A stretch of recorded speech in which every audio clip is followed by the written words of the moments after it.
राम राम। आज हम श्रीमद् भगवद गीता के अध्याय 4 ज्ञान कर्म संन्यास योग का श्लोक 32 संस्कृत उच्चारण और हिंदी अर्थ सहित सीखेंगे। पहला चरण ईव, व पे शब्द पूरा होने के बाद अनुस्वार है आधा म एवं, ब पूरा है, ब में अ मिक्स करना है बहुविधा, बहुविधा, य में अ मिक्स करेंगे यज्ञ। पहला चरण वापस से एवं बहुविधा यज्ञ। दूसरा चरण देखेंगे, वी छोटी मात्रा है, लंबा नहीं खींचना, त में अ मिक्स करना है वितता, ब्र को ब आधा और र पूरा, ह। अब इसके बाद में जो लिखा हुआ है उसको अपन वापस क्लियर करेंगे, भ्र उसके बाद में आधा है और ह के अंदर म पूरा है, तो ब्रह्मणो, वितता ब्रह्मणो, मुंह पे छोटे ऊ की मात्रा, लंबा नहीं खींचना, मुखे। दूसरा चरण फिर से वितता ब्रह्मणो मुखे। पहला और दूसरा चरण साथ में एवं बहुविधा यज्ञ वितता ब्रह्मणो मुखे। तीसरा चरण देखेंगे, क पूरा है, क में अ मिक्स करना है, म के ऊपर आधे र की मात्रा है, उसको क के साथ पढ़ेंगे कर, म में अ मिक्स किया कर्म, जाप के साथ आधा न जान, वी के बाद में जो लिखा हुआ है उसका मतलब हुआ द से दवात आधा है, तो वी के साथ आधा द पढ़िए विद, और ध से धनुष पूरा है, उस पे ई की मात्रा लग जाएगी धी, विद्धि। द और ध में ध्यान रखना है, द को आप वी के साथ पढ़े विद और धी, विद्धि। ता के साथ आधा न तान, स पूरा है, वा के ऊपर आधा र, उसको स के साथ पढ़ेंगे सर्वा। तीसरा चरण फिर से कर्म जान विद्धितान सर्वा।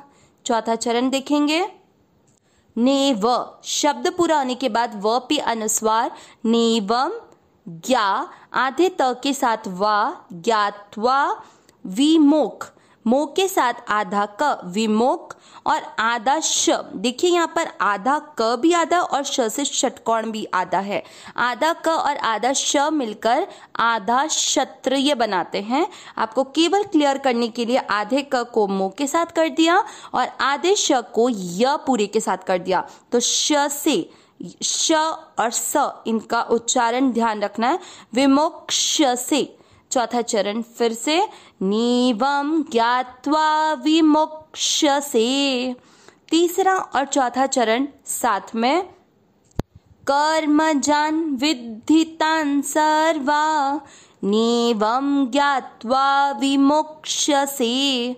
पूरे श्लोक का उच्चारण एक साथ, एवं बहुविधा यज्ञ वितता ब्रह्मणो मुखे कर्म जान विद्धितान सर्वा नीवं ज्ञात्वा विमोक्षसे।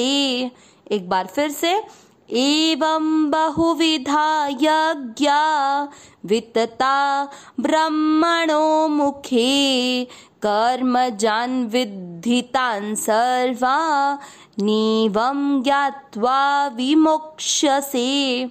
श्लोक का अर्थ देखेंगे, एवं यानी इस प्रकार, बहुविधा, बहु यानी बहुत, विधा यानी प्रकार, बहुत प्रकार के, बहुविधा यज्ञ, यज्ञ, वितता, वितता विस्तार से कहे गए हैं, ब्रह्मणों, ब्रह्मणों यानी वेद की, मुखे यानी वाणी में। तो इस प्रकार बहुत प्रकार के यज्ञ वेद की वाणी में विस्तार से कहे गए हैं। जो भगवान ने यज्ञों का वर्णन किया, कर्मों को तत्व से इतना बताया, उसको भगवान अब इस श्लोक में उपसंहार मतलब अब पूरा इन सब का निचोड़ देके श्लोक में बता रहे हैं कि इस प्रकार बहुत सारे, बहुत अलग अलग प्रकार के यज्ञ वेदों की वाणी में विस्तार से कहे गए हैं। आगे देखते हैं तीसरे चरण में क्या अर्थ बता रहे हैं। कर्मजान, कर्मजान यानी जो कर्मजन्य है, कर्मजान विद्धि, विद्धि यानी उसको समझ, कर्मजन्य समझ, किसको, तान उन, सर्वान सभी, अब सर्वा के अंदर नेवम जो चौथे चरण में है उसका आधा न सर्वा के साथ जोड़ेंगे, सर्वान यानी सब प्रकार के।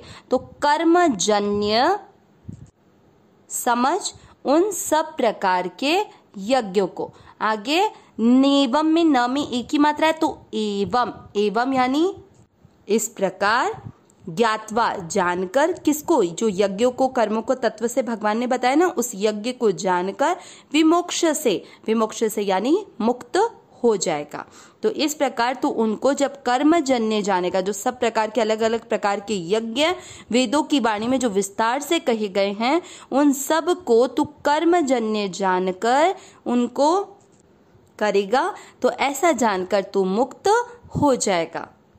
अब इस श्लोक में एक अलग शब्द आया है कर्मजान। कर्मजान जिसका अर्थ हमने बोला था कर्मजन्य, कर्मजन्य यानी जो कर्मों से होने वाले हैं। अब कर्म कहते किसे हैं, मतलब कर्म वो हो गए कि जो शरीर से आप जो क्रियाएं कर रहे हैं, मन से जो आप किसी भी प्रकार का संकल्प कर रहे हैं, वाणी से जो आप वचन कह रहे हैं, ये सब हो गए कर्म।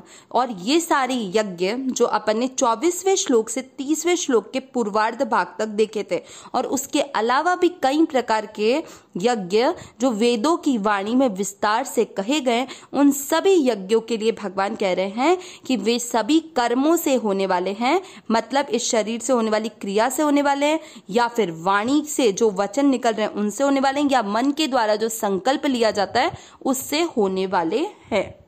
भगवान अर्जुन को ये बात इसलिए बता रहे हैं क्योंकि अर्जुन युद्ध को कर्तव्य समझकर करने से इनकार कर रहे थे, क्योंकि उन्हें ऐसा लग रहा था कि युद्ध करने से उन्हें पाप लग जाएगा।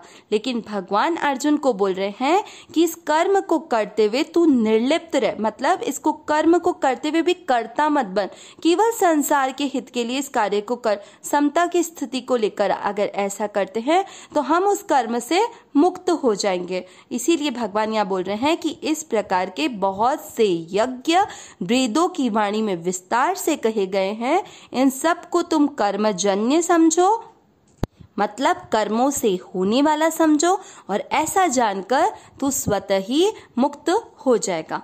अविनाशी सहज सुख राशि, हे नाथ हे मेरे नाथ, मैं आपको भूलूं नहीं। नारायण नारायण नारायण नारायण।